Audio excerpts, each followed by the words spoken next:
importante es entender primero como que el nivel de riesgo de lo que está sucediendo ahora con lo que está pasando en inteligencia artificial. Creo que este punto es muy importante entender, que es que básicamente todo el mundo cuando hablamos de inteligencia artificial piensan en ChatGPT, tengo este chat donde puedo hablarle y me responde y es fabuloso, ¿no?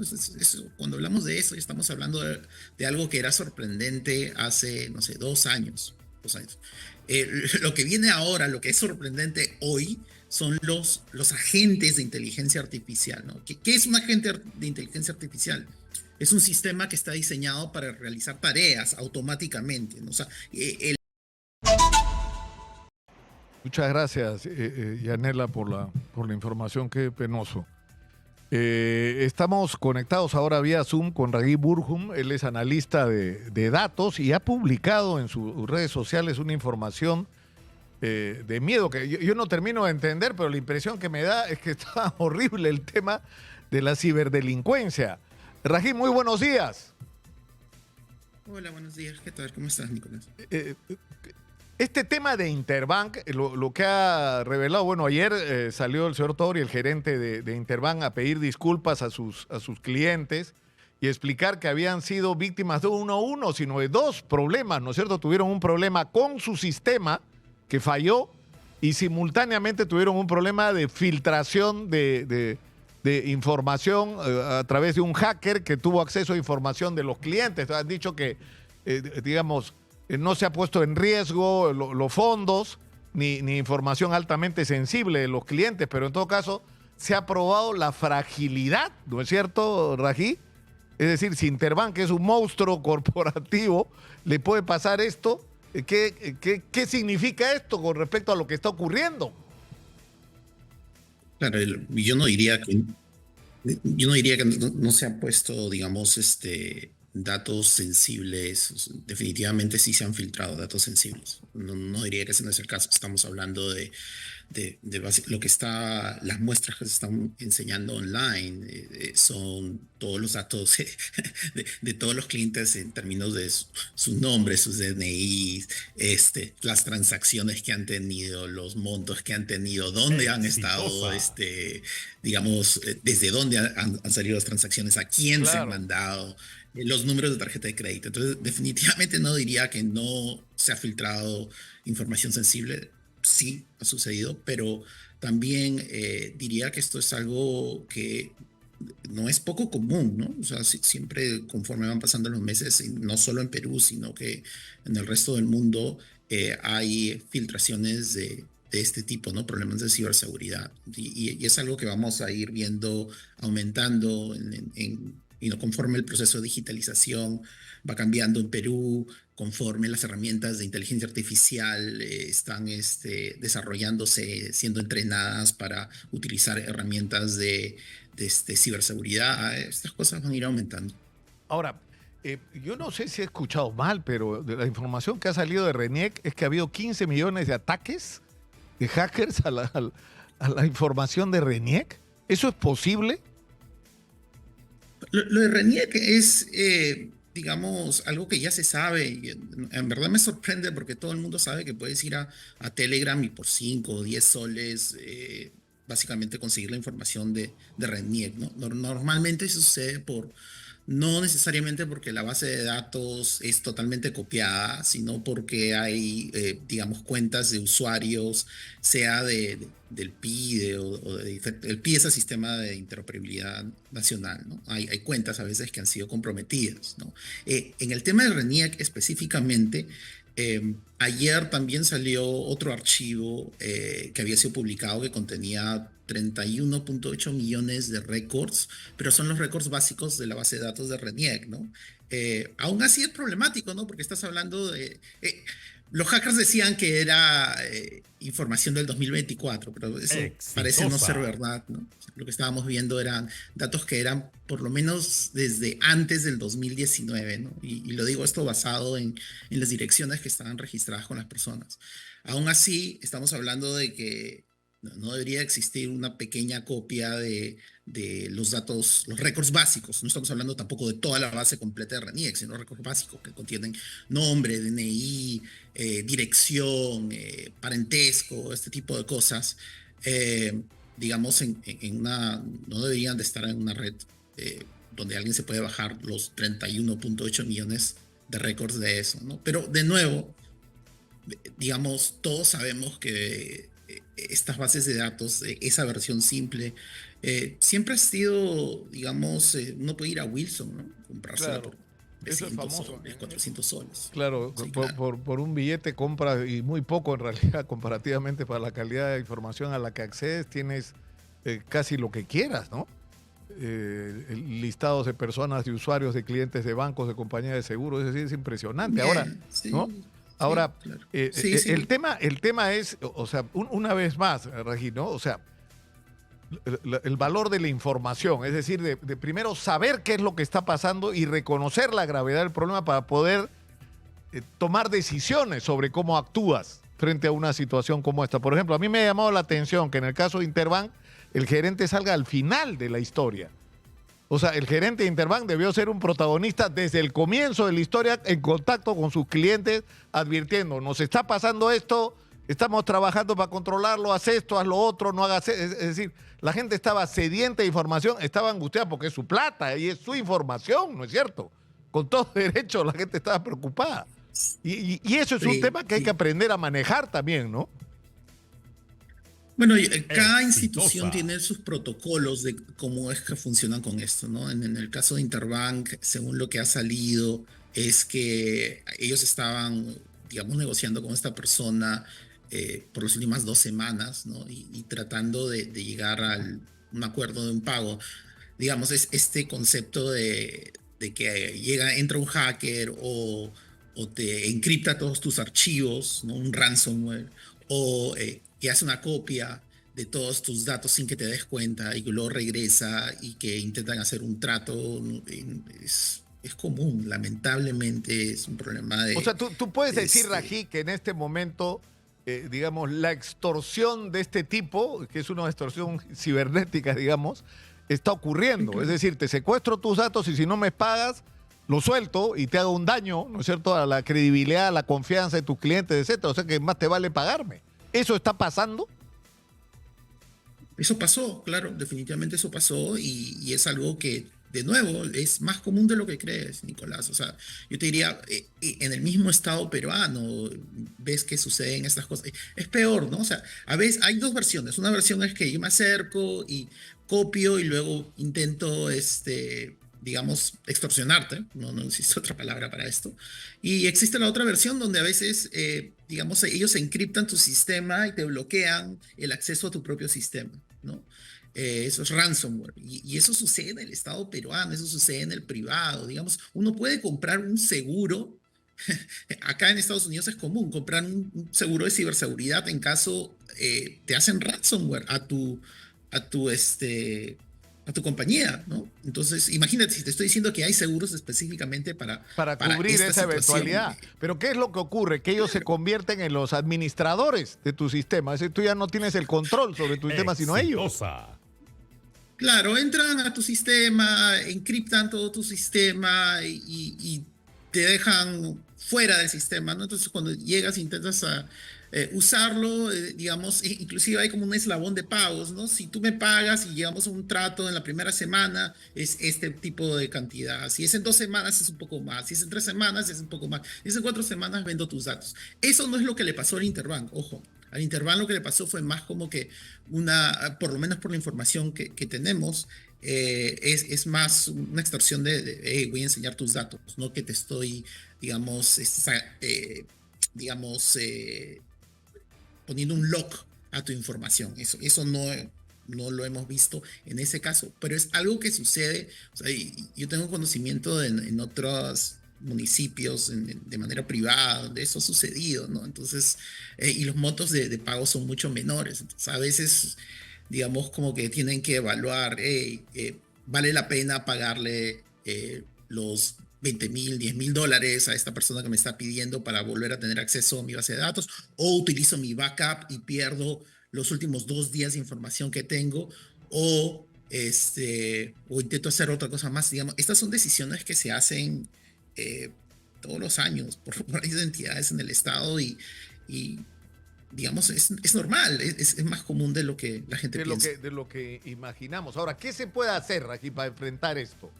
O sea, porque, por ejemplo, ahora resulta que ha habido una serie de incidentes en los últimos meses en el sistema bancario, donde se ha caído el sistema, donde ha habido dificultad para hacer operaciones, han recuperado. O sea, ¿qué era esto? ¿Una señal de que estaba pasando algo como lo que le pasó a Interbank?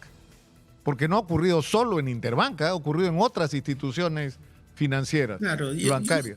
yo no me apresuraría a decir que esto está, digamos, directamente relacionado. Existe el tema de operaciones, de escalamiento, de mi sistema se cae, qué sé yo, ¿no? Eso es un problema aparte. En este caso, es problemático porque ha sucedido como que al mismo tiempo, entonces no tengo los detalles, no te puedo comentar de eso porque no sé lo que ha pasado directamente en Interbank en estos 2 últimos días, solo tengo la información que vemos en los foros de ciberseguridad, que está mencionando el mismo Interbank, que vemos en los ejemplos que están poniendo los hackers, ¿no? Entonces, no diría que porque se cae el sistema significa lo que puedes están siendo atribuir hackeados. necesariamente a... Ahora, ¿qué hay que...? Porque lo que se ha mostrado, y en relación al aparato del Estado, porque entiendo que ha pasado en RENIEC, ha pasado en SUNARP, ha pasado en Ingemet, donde hay una información valiosa. En Ingemet hay información sobre toda la información, por ejemplo, todos los reportes sobre dónde hay mineral en el Perú. O sea, cuáles son las zonas ricas de mineral, o quiénes son los titulares de las concesiones, que son un bocadito para los secuestradores, ¿no es cierto? O para los extorsionadores, perdón. Pero eso, ¿qué es esta vulnerabilidad? ¿Cómo sales de esa vulnerabilidad, Rají? ¿Cómo haces barreras para ser menos vulnerable? Bueno, lo que creo que está pasando y va a aumentar en este caso es que, digamos, estamos, si hablamos netamente de la parte estatal en general, ¿no? Del Estado peruano, es que se está dejando demasiada responsabilidad a las instituciones estatales individuales en tomar, digamos, decisiones sobre su ciberseguridad. Y lamentablemente, no, si hablamos de municipalidades, más de 1.800, o si hablamos qué sé yo, se me ocurren varias, pero no quiero mencionar específicamente cuáles, pero dejarles que ellos mantengan, digamos, todo este problema de ciberseguridad es una receta para desastre, ¿no? Yo creo que se tiene que centralizar eso un poquito más, más por el capital humano, ¿no? Las herramientas se vuelven más sofisticadas, el conocimiento para poder, digamos, contrarrestar ese tipo de vulnerabilidades es mucho más especializado que antes.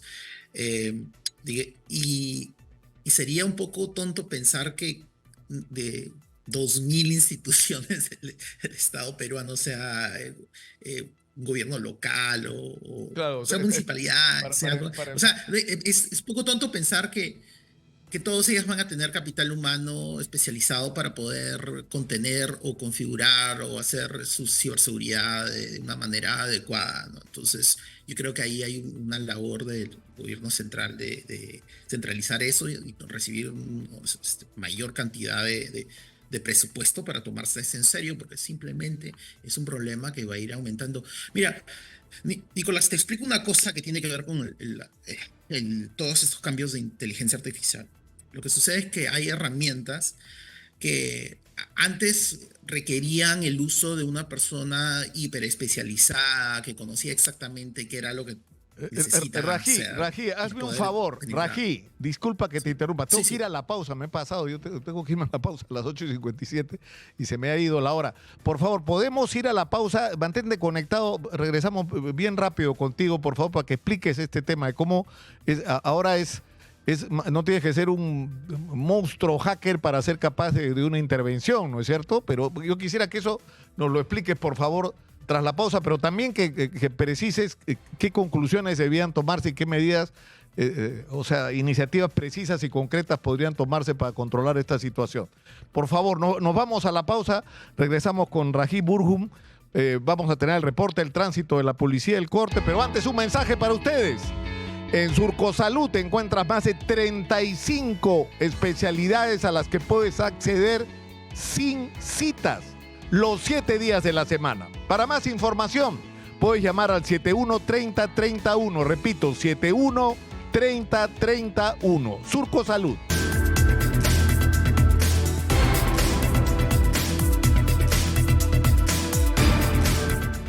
Estamos en Exitosa, la voz que integra el Perú, 95.5 de la FM en Lima, canal 34 de Movistar. Soy Nicolás Lúcaro, esto es Hablemos Claro. Estamos enlazados vía Zoom con Rajiv Burgum, que como ustedes saben es un analista de datos, y estamos hablando y está revelando algo que es importante y que no...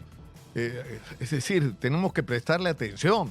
El incidente ocurrido con Interbank en realidad lo que ha hecho es poner de una manera, por así decirlo, brutal en evidencia algo que está ocurriendo cotidianamente en las instituciones públicas y en muchas empresas privadas, que es la ciberdelincuencia. E incluso la existencia de un sistema de extorsiones, o sea, capturo tu información y me tienes que pagar para liberarla o para no hacerla pública. Ahora, tú dices, Rají, tú no le puedes dejar a cada municipio que resuelva el problema, o sea, no puedes hacerlo. Esto tiene que manejarse, ¿cómo? De una manera centralizada, pero ¿cómo lo harías? A ver, ahí hay varios puntos, ¿no? Creo que lo importante es entender primero como que el nivel de riesgo de lo que está sucediendo ahora con lo que está pasando en inteligencia artificial. Creo que este punto es muy importante entender, que es que básicamente todo el mundo cuando hablamos de inteligencia artificial piensan en ChatGPT, tengo este chat donde puedo hablarle y me responde y es fabuloso, ¿no? Cuando hablamos de eso, estamos hablando de algo que era sorprendente hace, no sé, 2 años. Lo que viene ahora, lo que es sorprendente hoy, son los agentes de inteligencia artificial, ¿no? ¿Qué es un agente de inteligencia artificial? Es un sistema que está diseñado para realizar tareas automáticamente, ¿no? O sea, el mismo sistema interpreta los datos, el mismo sistema toma decisiones en función de un objetivo específico. Entonces, cuando los agentes de IA que están creciendo, que están mejorando todos los días a diario, se entrenan en ciberseguridad, facilitan el trabajo de los atacantes al automatizar y simplificar todas esas tareas que antes eran complejas, y estas mismas herramientas se encuentran las vulnerabilidades. Ya no es la persona, es la herramienta la que encuentra la vulnerabilidad, es la herramienta la que lanza el ataque, ¿no? Entonces, esto permite que personas que no han sido entrenadas, personas con poca experiencia técnica, puedan utilizar estas herramientas para realizar los ciberataques. Entonces, ponte en esa situación donde tienes, digamos, alguien que no ha sido entrenado y que puede fácilmente realizar ciberataques, ciberransoms, como lo que estamos viendo ahora. Eso se vuelve más fácil, digamos, conforme van avanzando los días y los meses. No te estoy hablando de 3 años de ahora, no te estoy hablando de 4 años de ahora, te estoy hablando de hoy, de 6 meses, en un año. Eso es lo que está sucediendo hoy, ¿no? Entonces, si te pones a pensar de que estas herramientas son cada vez más sofisticadas, también el sistema de defensa tiene que ser más sofisticado. Pero no estamos viendo que el sistema de defensa sea más sofisticado. Eso no está sucediendo, ¿no? En el caso de Interbank o de BCP o bancos privados, ellos sí tienen el lujo que, digamos, tienen su propio sistema interno, tienen el dinero, el capital para poder mejorar sus defensas, y estoy absolutamente seguro que lo están haciendo ahora, lo estaban haciendo hace unos meses, han fallado en algo por varias razones, pero que va a ir mejorando, ¿no? Y eso no está sucediendo en el Estado peruano. Entonces, esa es la alerta que quiero dar a ver, donde se necesita tener como que un organismo central con un presupuesto mayor a lo que tienen ahora, que es ridículo, que digamos como que empiece a controlar y empiece a hacer auditorías correctamente para las otras entidades estatales. Si no hacemos eso, es una receta para un desastre, ¿no?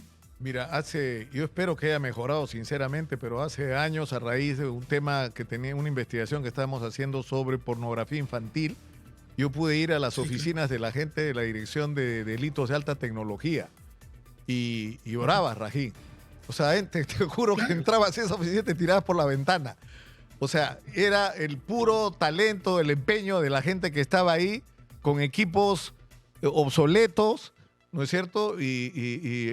Entiendo que en algunos casos incluso ellos entrenados con sus propios recursos, o sea, ellos se preocupaban por capacitarse, ¿no es cierto? Más allá de la conciencia de que este fenómeno iba en crecimiento, ¿no? Y que había que darle importancia. Y estamos hablando solo de un tema como el del... Ahora estamos hablando de una cosa complejísima. Ahora, no tenemos gente, ¿no? O sea, tenemos que formar profesionales, no solo en inteligencia artificial, en el uso de todas las posibilidades que nos brinda ahora la modernidad tecnológica, sino, o sea, ya la ciberseguridad es una especialidad. Necesitamos gente especialista en ciberseguridad. Y la pregunta es, ¿tenemos? Bueno, yo diría muy pocas personas tienen el perfil en Perú, ¿no? Aquí en Estados Unidos es un perfil que se paga muy bien, ¿no? Hay una conferencia anual, ¿no? Que se llama DEFCON, a la que voy todos los años acá en Las Vegas, donde, digamos, las personas a cargo de ciberseguridad del Departamento de Defensa de Estados Unidos, de la Casa Blanca, hablan, ¿no? Y ellos mismos en Estados Unidos, digamos, han tenido que cambiar la manera como consiguen este tipo de personas con ciberseguridad, porque el perfil es muy distinto a un perfil tradicional en tecnología. En ciencias de computación inclusive, ¿no? Es un perfil, no quiero hacerte perder el tiempo, pero es un perfil distinto, es un perfil muy bien pagado, la manera como, digamos, calificas a las personas es muy distinto, ¿no? No son estudios tan formales, sino son estudios muy prácticos y demasiado especializados. Aquí es difícil, imagínate qué tan difícil es en Perú, ¿no? Bueno, pero es una tarea, ¿no? Rají, te agradezco mucho por habernos atendido. Y ojalá, sinceramente, que este incidente de Interbank sirva para que este tema sea parte de la agenda, ¿no es cierto? Esto tiene que ser parte de la agenda. O sea, ya no podemos tapar el sol con un dedo. ¿No? Ya no podemos tapar el sol con un dedo. Sí, claro. Muchas gracias, Rají. Muchas gracias por atendernos.